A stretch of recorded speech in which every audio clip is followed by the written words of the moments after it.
So I'm here to share the first in a series of talks we're going to do about perceptions and implementation of AI. So I'm Mary Kate Callen. I'm a VP on the Audience Impact and Intelligence team. And despite failing at every turn to identify a traffic light, I am in fact a human. I'm part of the Audience Impact and Intelligence team here at Paramount Advertising, and we are a specialized group of strategists, researchers, left brain, right brain thinkers who are really charged with helping our marketing partners understand the intersection of culture, media, and marketing. And what better topic for today than thinking about the future and AI? So this is going to be a conversation over the course of the next 2 days with myself and my team about 4 different components about AI, starting with perceptions of AI, where I'm going to talk about a generational lens on this topic. We're also going to talk about the augmented intelligence age, the way to think about the AI context in terms of our cultural landscape, and then thinking beyond your category as you look to seek innovation. So a little quick starting context, disclaimer, if you will. This is not going to be about rating the best AI tools, of competing and understanding the differences between each of them. It's not going to be about predicting the future, as much as I'd love to say that it could be. But instead, it's really going to be about the context that we're all entering in and looking at the audience and where we are today. And where we are today, we are both at a starting point of it being both terrifying and exciting. Of course, we're all using AI now, today, but it still feels like every time we turn around, there's a new headline that tells us this is both terrifying and exciting. You've probably seen them all. The DoD is predicting that there's going to be sentient robots that rip us limb from limb. Or maybe there is the article this is going to be the ushering in the greatest amount of leisure time you've ever known, and it's going to be hashtag 4-day work week. Whichever your perspective, we've all seen what is happening and we're paying attention to it. But at this point, this is also AI. There is lots of mistakes and hallucinations and additional fingers that are going into what makes AI today. And we see that allows for a lot of open understanding and worry and apprehension about the future of this tech. And apprehension about tech is nothing new. This has always been true since the beginning of time. Every time there's a new technology, there's a new fear about it. In 1996, there was an article about computer phobia that was outlining the ways that people were feeling hesitation, anxiety, and resistance to this new personal computing revolution. Or there was worried about ATMs and the fact that it was an automatic teller replacing the human for giving you your money. Or maybe it's email is hurting IQ more than pot. I mean, tell me it's wrong. But that means AI has not been unique in the way that it is feared, but it is unique in the way that it's been mythologized by pop culture. We were just talking about iRobot. We're going to show a short video that kind of gives you the sense of how much AI has played a role in pop culture and has infiltrated our perception of it, from HAL to C-3PO, or Skynet to Cortana.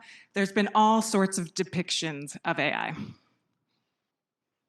AI has been telling us what it can do for years, but we haven't been listening.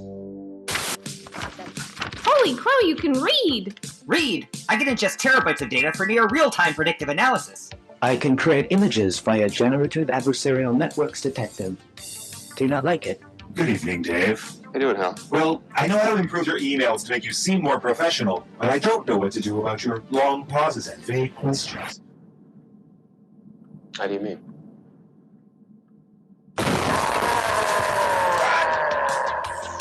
I'm good at social!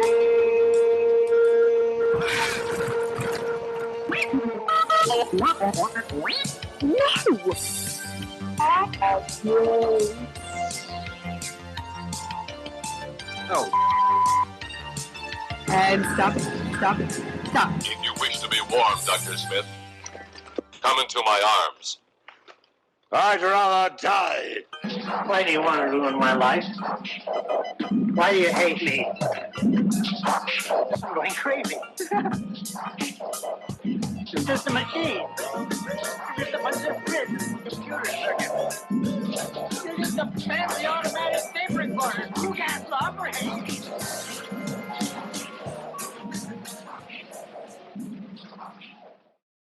So our cultural lexicon has been really showcasing these two depictions of AI, either as destructive droids or selfless saviors, really anticipating what our needs might be. And that really is coloring our perception of AI in the real world. We found that 52% of adults say that they're nervous about AI, 54% say that they're excited, and that really kind of depends on your perspective, whether it's AI will be able to do my job or AI will be able to do my job. I mean, I don't know how many in the room felt more nervous or more excited based on Shelley's introduction. Maybe I get a more excited. You can answer twice. This doesn't add up to 100. So you can do more nervous too. Fair. Okay. But we see that this divide really widens when we look at this a click lower at generations. And we see that very trusting of generative AI is most prominent between Gen X and highly between millennials. So this is, and we see this mirrored when we think about excitement about AI and the impact of their lives. Millennials really leading the pack there. And this might seem counterintuitive because, of course, you expect younger generations to be at the forefront of adopting new technology. But we think there's a possible explanation here of why this divide. And that's really about lived experience and also life stage. So for Gen X and millennials, they kind of have lived with one foot on either side of the internet revolution. They've survived and thrived that major transformational state in their period of time when they were growing up. And of course, Gen Z is still kind of feeling the experience of the technology that really drove their experience, the social media. And then we also think life stage plays a role. When we talk about the tasks that automation might take over, it's largely some of the more junior tasks that perhaps Gen Z is coming into the workforce with. And for a group that has been through the COVID-19 pandemic or through, so much disruption already, they're tired. And then the other side, maybe millennials and Gen X, if they're knowledge workers or more in senior roles in their career, are looking forward to the simplification that AI might bring. And maybe they just, like me, would love Google Gemini to read their email and tell them when it's crazy hair day, when it's flag day, etc., so that you can keep pace with the school emails. And then let's think about what's next. Now, we've looked at all of those generational divides and who was left off. The kids of largely millennials and Gen X, Gen Alpha. So 60% of parents say that AI will play a massive role in their kids' lives. If you've ever seen someone, a toddler, yelling at Alexa, play Taylor Swift, you kind of see what I'm saying. I might skip this cute video. Alexa! You've seen it. Next! And then there's another video here, but I'm being told we're out of time, for a child kind of cheating on their homework. Alexa, what's, the answer to the math problem? And it whispers back, which just makes it seem more nefarious. And so you can imagine a potential future here when we look at the potential that AI could bring to Gen Alpha. This is from Amy Webb's presentation at South by Southwest talking about the future of AI, and she outlines something that could happen in the year 2030 with a special plushy toy named Tabby that perhaps is fueled with AI, could be a companion for the child for their never-ending questions and fueling their curiosity. So you can kind of imagine it would be like the Teddy Ruxpin of my era, but with infinite knowledge on all of humanity.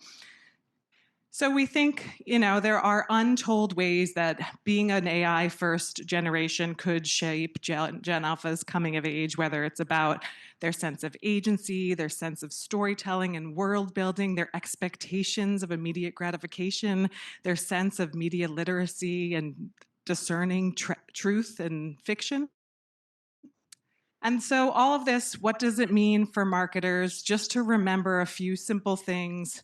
Attitudes are really driving adoption, that there's a real difference in generational mindsets right now about AI. And as always, the first rule, start with the benefit versus starting with the technology.